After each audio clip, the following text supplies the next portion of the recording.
Sebelum kita melanjutkan ke pembahasan tema berikut ini, jangan lupa untuk like-nya dan klik tombol subscribe. Terima kasih.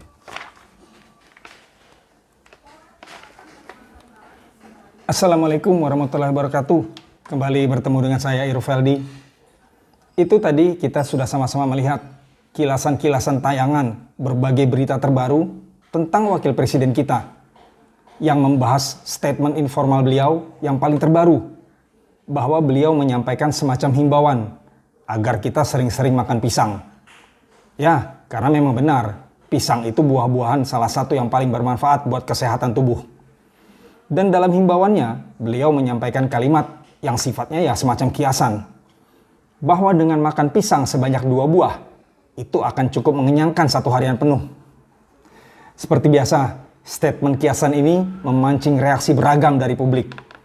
Ada yang mengkritik sehat, ada yang mengkritik kontra, ada yang menyindir-nyindir, bahkan hingga sampai ada yang membuli. Ya, inilah ekses dari panasnya politik di negeri ini yang terus berlarut. Sehingga setiap pernyataan dari pejabat publik pasti direspon bermacam-macam oleh publik. Saya termasuk orang yang paling rajin, paling getol menyampaikan kritikan ke banyak pihak yang saya anggap tidak sepandangan dan tidak sependapat dengan saya.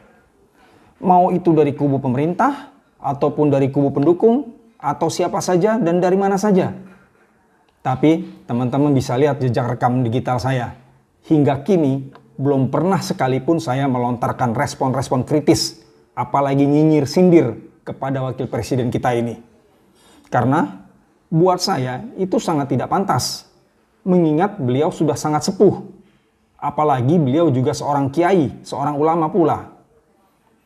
Ironis memang dan dilematis jadinya. Mau dikritik karena memang beliau pejabat publik yang sudah sepantasnya untuk dikritik jika ada kebijakannya yang kurang pas. Tapi di sisi lain, beliau adalah orang tua kita yang harus kita hormati. Jadinya kontradiktif kondisinya.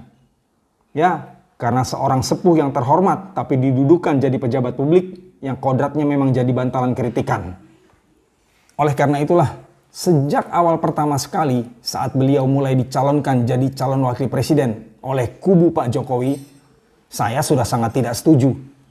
Karena banyak hal yang menurut saya jadi pertimbangan terhadap ketidakpantasan beliau untuk jadi wapres.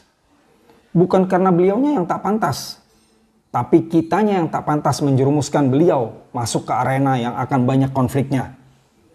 Buat beliau, mungkin itu baik-baik saja. Beliau siap-siap saja dengan resiko itu. Tapi buat kita dan bagi sosial masyarakat itu sangat tidak pantas. Kita rakyat, anak-anak muda yang masih generasi muda, tapi berani membuat perkataan-perkataan yang kritik, nyinyir, dan sindir kepada orang tua yang harus kita hormati. Apalagi harus jujur diakui, kubu Jokowi mendudukkan beliau ujuk-ujuk jadi cawapres saat itu semata-mata hanya demi siasat memenangkan kursi kekuasaan, demi memperebutkan suara komunitas Islam yang saat itu dikhawatirkan akan disambar oleh kubu pesaing, yaitu Pak Prabowo. Yang mana saat itu ada sederetan ulama, pemilik banyak follower, yang ternama terkenal, yang tiba-tiba juga muncul mendukung Prabowo. Kalaulah boleh saya berkata sedikit ekstrim, tega sekali kubu Jokowi menjadikan beliau sebagai boneka pengumpul suara.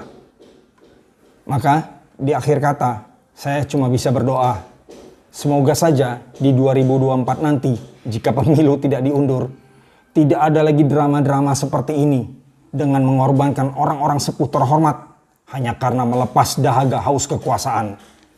Agar kita semua, rakyat Indonesia, selamat, tidak jadi anak durhaka yang menempatkan orang tua untuk dijadikan sasaran cacian dan hinaan.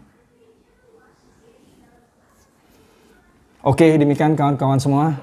Sedikit pemaparan dari saya, sedikit semacam pandangan dan curhatan versi saya tentang bagaimana kita menyikapi tentang wapres kita ini, yang mana beliau seorang sepuh yang harus kita hormati, tetapi adanya situasi tertentu beliau jadi wapres pejabat publik yang harus berhadapan dengan publik dengan berbagai pandangannya.